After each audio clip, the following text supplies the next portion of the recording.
Sipping this most unsatisfactory coffee here in beautiful La Perouse in Sydney, I'm going to talk about the Kia EV6 and battery technology that you aren't going to hear about in any other video, so stay tuned.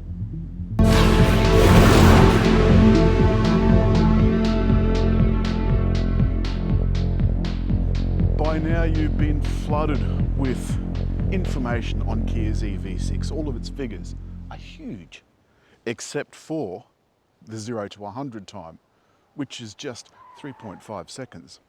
Now, to go much faster than that, you're going to have to spend many more shekels than the just under 100,000 that this car costs. With on-roads, it's just over 112,000.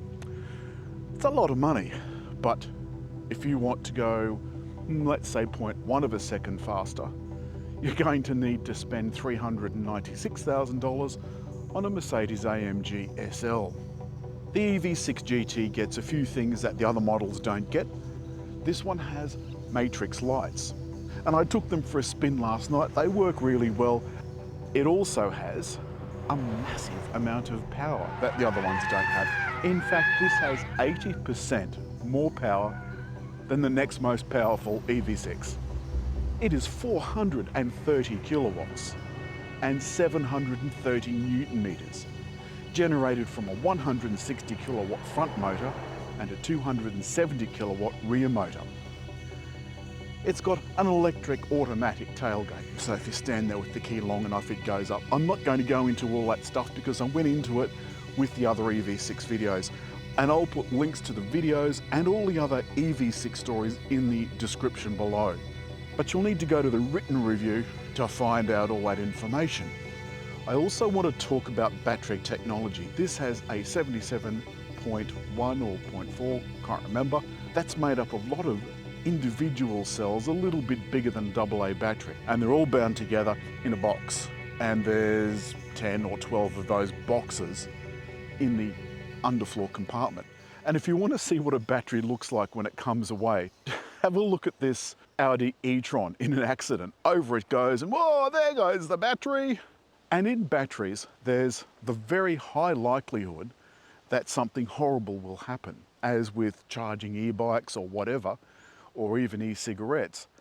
The battery can overheat, and it's the electrolyte, it's the liquid inside that actually gets hot, and also is what limits the charging on these cars. This is limited to 350 kilowatts. Only the Hyundai group and Porsche, I think, can charge at 350. Everybody else is, Mini, I think, is 100 or even 50, and it takes an age. To get from 10 to 80 in this car, about 18 minutes. Now, I spoke to a bloke, an associate professor at the University of New South Wales, who's done some work into solid-state batteries. We're talking solid-state batteries. That's why we've got an EV with us, with Niraj Sharma, associate professor at University of New South Wales. One of the key findings was that the volume doesn't change very much. So if you imagine a battery in your car, you often have a little bit of a volume expansion and contraction as you charge and discharge. Yep. This happens, and that's what shortens the life of the battery, right? One part of it, yes. Yep. Yeah, it's often a cascade of different things that happen, and that's an active area of research too.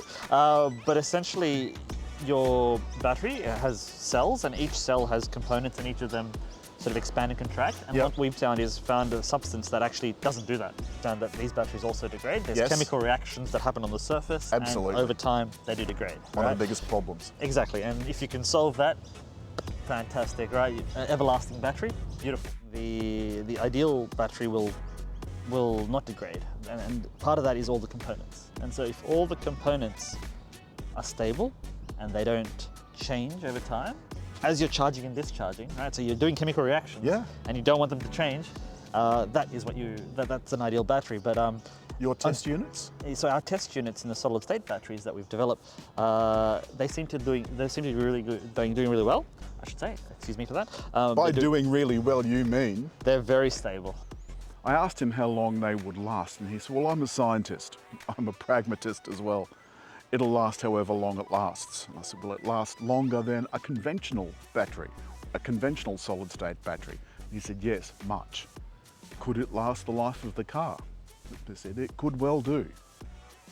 That could change humankind forever. First of all, I want to point out just a couple of little things about the Kia control system. Unlike its Hyundai counterpart, this one has a two-function touch control system here along the bottom. So you get two 12.3-inch screens, both digital, and a lovely big wide head-up display, which is about here.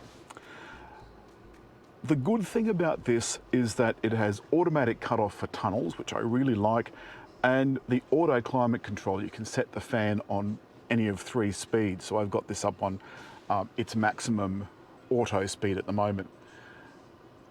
Battery is down to about 23%. So I am heading straight back to the headquarters at the moment. They've done a couple of things to the EV6 though. It's not quite as the normal ones are. You still get the little twirl dial for your gears, and you still get the door handles that have now popped in. But you get 21-inch wheels. And it hasn't done much for the ride, let me tell you. It's also got semi-active suspension. It's made the handling surgical, but boy, has it made the ride hard. Australian streets have speed bumps. We're coming up to one now. Crikey.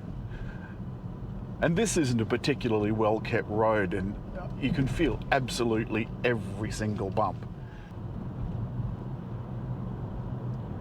The Korean cars are still relatively expensive. Even the cheapest Kia pure EV is 65,000 or something along those lines. The Chinese are bringing them in at just above 40,000 because the Chinese can. Remember, currently half of the price of a car, roughly, of an EV is battery. Again, that's where the solid state batteries would make such a massive difference. There's a strange harmonic in the wheels. It's kind of this low-pitched rumble. It's rather unpleasant.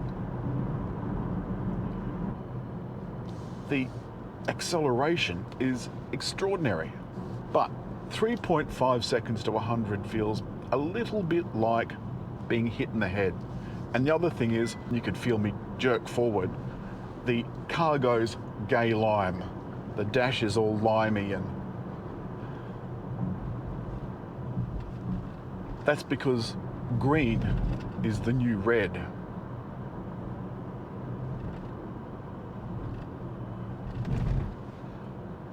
Oh, gosh, those potholes on this thing are, they're really unpleasant. And importantly, I've done 312 kilometers on this one charge, and I've still got 20% of my battery left. That is remarkable.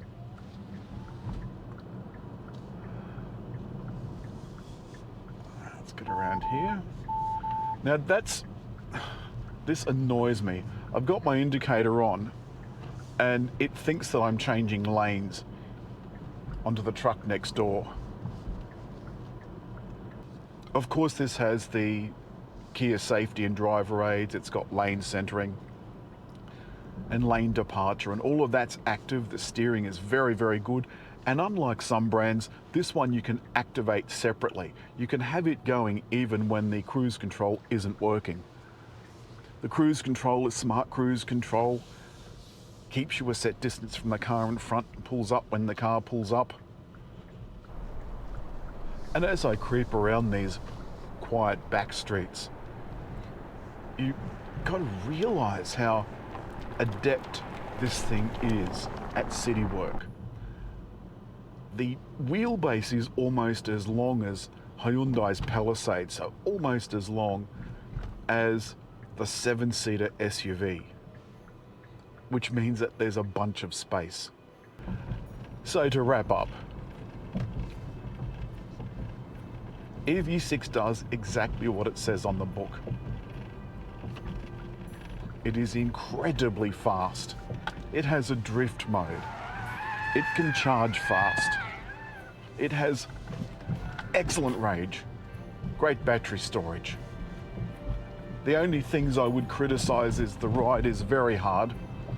I don't know why they don't just put in some fully adjustable dampers and have the soft ones really, really soft. The car is handsome, has a good pedigree, is reliable, and unlike some of its fossil fuel counterparts, doesn't make a hash out of being green. This car's green because it is actually green. That's all this week from Kia EV6. Hit like, leave a comment, and just over there to subscribe.